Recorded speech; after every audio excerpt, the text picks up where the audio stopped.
moving on to another great movie, St. Elmo's Fire, which obviously is brilliant. Coming-to-age film about college graduates. How did you become involved in this film?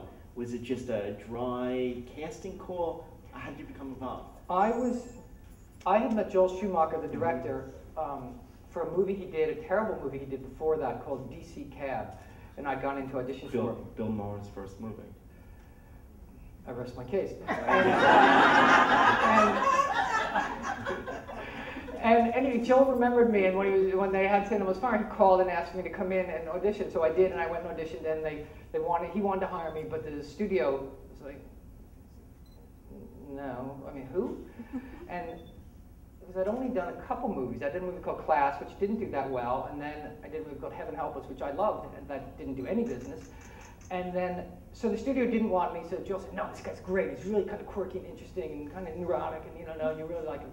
He's perfect. So they brought me out to Hollywood, and I remember very distinctly, I was staying at the Chateau Marmont, this real old Hollywood institution hotel, and they sent a stretch limousine to pick me up to take me across the hill over to Columbia Pictures, and I walked into the president of the studio's office, and they sat me down on the couch, and Joel just kind of went, it's Andrew. And I was terrified, and being what I do or did, particularly in those days when I'm terrified, is I just went,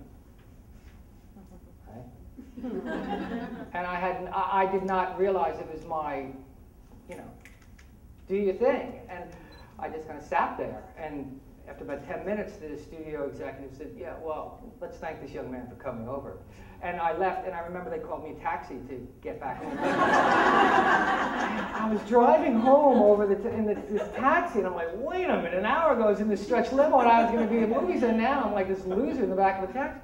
And so I got back and I called, this is one of these ridiculous, I had Joel's assistant's number, so I called this kid up because he said in case there's any, his assistant gave me his number. So I called up the assistant and said, I really want to be in that movie, I messed up, and so he called Joel, and Joel got on the phone and said, well, yeah, you totally messed up. I brought you in there to sort of be impressive so that they would, and they brought me back again, and I fluffed up a little bit. Then they just gave me the part.